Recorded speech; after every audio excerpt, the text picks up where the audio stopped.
আমার নতুন আরেকটা ভিডিওতে তোমাদের জানাই অনেক অনেক ওয়েলকাম। আজকের ভিডিওটা এখান থেকে স্টার্ট করছি। এখন যে কেকটা আমি রেডি করছি তোমরা দেখছো, এটা ছিল আমার আগের সপ্তাহের অর্ডার। 1/2 পাউন্ড স্ট্রবেরি ফ্লেভারের কেক ছিল এটা। ক্লায়েন্ট আমায় একটা রেফারেন্স পিকচার দিয়ে দিয়েছিল, সেটার মতোই আমি কেকটা রেডি করছি। শুধু কেকটা হোয়াইট ছিল, আমাকে বলেছিল একটু অফ হোয়াইট বা ইয়েলোর মধ্যে করতে, সেটাই আমি করেছি। এই ভিডিওর মাধ্যমে চলো তোমাদের সাথে কিছু কথা শেয়ার করে নিই। যারা এখনও অবধি হোমমেড কেক টেস্ট করোনি বা করতে চাইছো, অর্ডার করতে চাইছো, তাদের মধ্যে একটা অনেক সংশয় কাজ করে যে আদৌ কেকটা দোকানের মতো হবে তো, ক্রিমটা ভালো হবে, স্পঞ্জটা কেমন হবে, বা আদার্স আরও তাদের মধ্যে অনেক কোশ্চেন থাকে, বার্থডে ট্যাগ দেবো কিনা বা নাইফ দেবো কিনা। তো তোমরা যারা নেওনি এখনো, হোমমেড একটা ভালো কোয়ালিটির কেক টেস্ট করনি, একবার ভরসা করে টেস্ট করে দেখো। আশা করি তোমাদের ভালো লাগবে আর তোমাদের বারবারই আসতে হবে। তাই বলবো, অত চিন্তা ভাবনা না করে একবার ভরসা করে অর্ডার করে দেখো।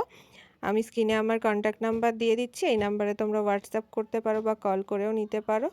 এখন যে কেকটা রেডি করছি, এটা ছিল 1 পাউন্ডের একটা ম্যাঙ্গো ফ্লেভারের কেক। তো ক্লায়েন্ট আমায় কোনো রেফারেন্স পিকচার দিয়ে দেয়নি, শুধু বলেছিল মিডলে যেন হার্ট শেপের একটা ডিজাইন থাকে।